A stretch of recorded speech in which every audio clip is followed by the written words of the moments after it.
Te Kahu Puni o Tuperiri is a metaphor for the tribal lands of Ngāti Whātua here in Tāmaki Makaurau. The origins of the name Te Kahu Puni o Tuperiri are taken from the penultimate battle between the Waiohua people who were resident here in Tāmaki Makaurau and the invaders from the Kaipara, Te Kahu.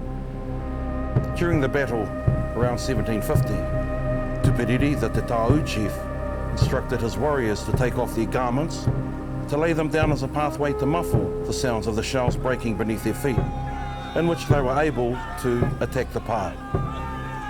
From that particular battle and the defeat of the Waiohua, we now take the name and the term Te Kahu Puni o Tuperiri, meaning the outstretched cloak of Tuperiri, the tribal lands of Ngāti Whātua.